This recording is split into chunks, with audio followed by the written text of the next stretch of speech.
Come to find out, after closing, it was discovered that the house was 12 feet onto his brother's lot, and his brother blocked them from entering their own home and put a backhoe in the driveway and refused to let them up the driveway to the easement, threatened to kill the wife and the daughter, I mean, the baby.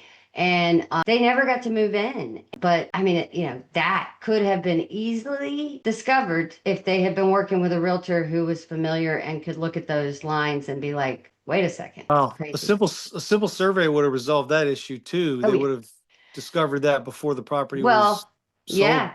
Georgia does not require surveys. Yeah, Florida does. many states don't require surveys. Technically, as a lender, we don't require a survey in Florida, but the title companies will not issue the correct title policy without a survey attached to it. So Yep. in Florida, you're getting a survey whether you want a survey or not. Unless there's one on file and they feel good about it. Last month I closed a town, maybe it was 2 months ago, I closed a townhome.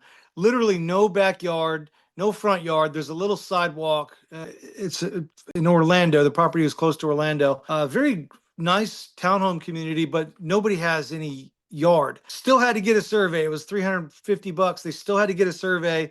There was nowhere for the surveyor to even put flags down or mark it because their property is the extent of their front porch and their back patio Yeah. because they're everything Just else a is common square. area.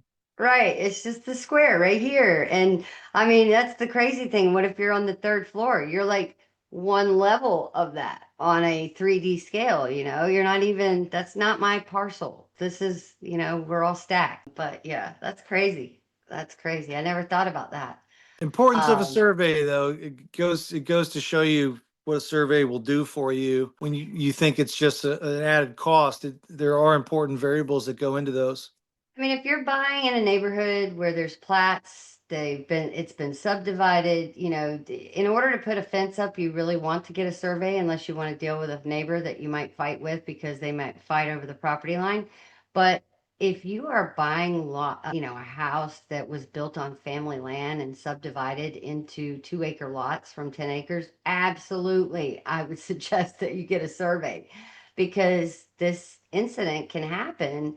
And if the title insurance would not have been purchased by the seller who actually went after the seller with their own money that they paid for the insurance, they would have been foreclosed, basically.